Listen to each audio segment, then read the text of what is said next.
Popping trees.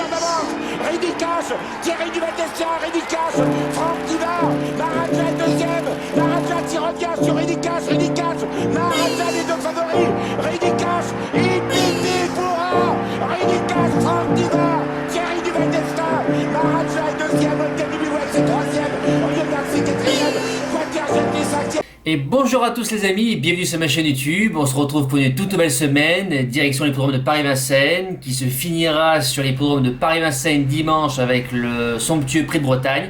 Première préparatoire au Prix d'Amérique, soyez nombreux samedi pour le live.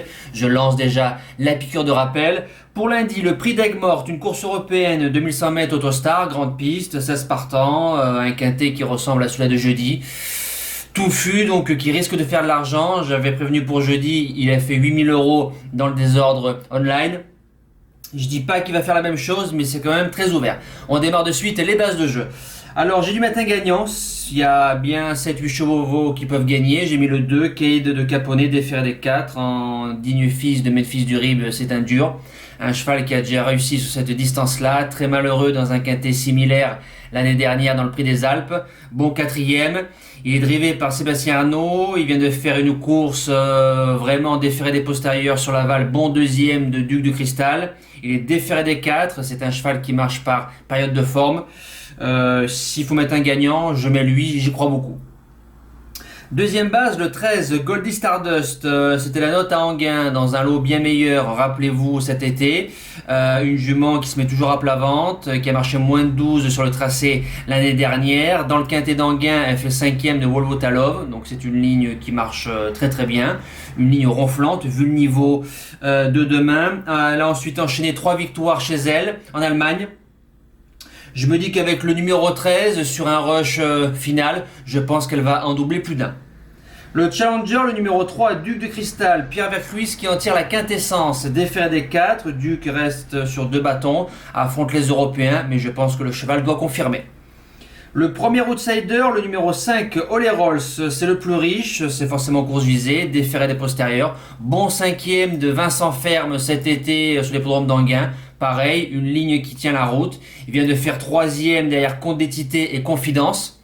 Donc Confidence qui a répété sur Vincennes. Compte d'Étité qui allait répéter sur Vincennes, très malheureux. Je fonce. Deuxième outsider, le 10, Ciel d'Azur, déféré des 4. Le choix d'Éric Raffin, très mauvais numéro. Oraldo de Las, Constantini Magique qui va pas démarrer. Ciel d'Azur, c'est bizarre de voir Rico dessus. Je me dis que si on a appelé ce driver-là, c'est forcément pour faire l'arrivée, au moins pour les belles places. La suite du pronostic, le 12, Diablo de Caponnet qui sera forcément le grand favori avec le 8. Diablo vient d'avoir une sacrée course avec mon challenger démocrate qui s'impose à 60 €. Rappelez-vous, Diablo, s'il a digéré cette course-là, sur la petite piste, il doit logiquement finir dans les 5, surtout qu'il a 5 sur 6 sur le tracé. Après le 8, Dream Gold, ancien cheval à Jean-Philippe Dubois, il est chez Pierre-Louis Deshonnêtes qui fait du très très bon travail. Il vient de gagner sur ce tracé-là avec le numéro 9, il monte un petit peu de catégorie. François qui est dessus, je garde. Et je finis avec le 15, Pacific Face. Alors lui, il a des lignes avec Minur Value WF, Million Dollar Rhyme, qu'on a vu gagner le prix du Languedoc avec une drive de Raffin aux oignons. Coxsteel. Maintenant, il a le numéro 15, il aura le dos de Diamant de l'Arrêt. J'ai peur de l'inexpérience du driver.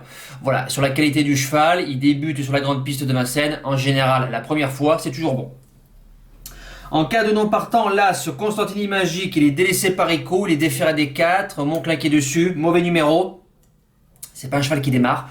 Alors j'ai peur qu'il se retrouve dans le milieu du peloton. Si le driver s'en sort, je pense qu'il peut prendre une place, mettez-le dans un champ réduit. Mes deux impasses, ce sont les 2 chevaux de Patrick Terry, le 14 Chantaco et le 7 Clara Mazza. Ferré, ils auront d'autres ambitions pour plus tard.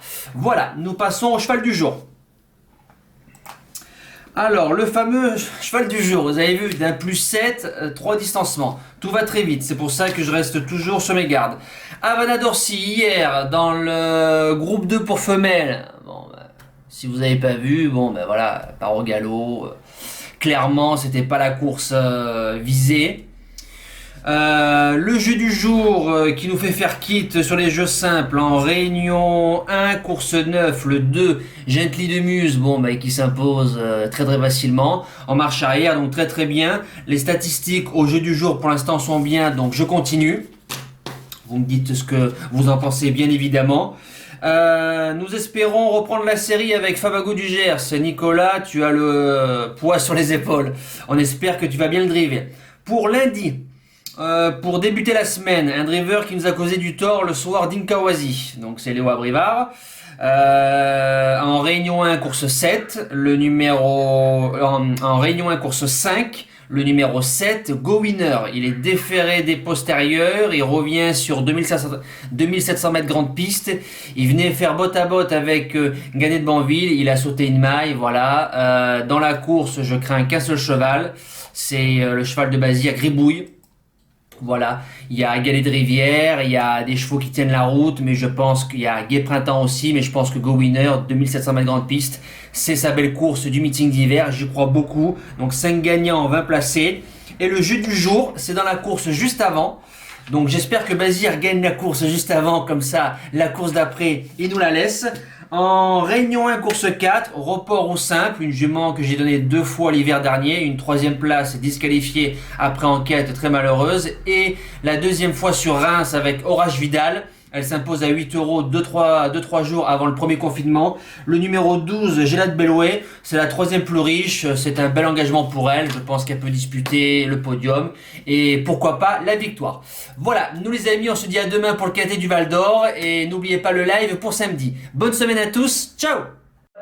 Tell me pretty lies, look me in the face. Tell me that you love me, even if it's fake.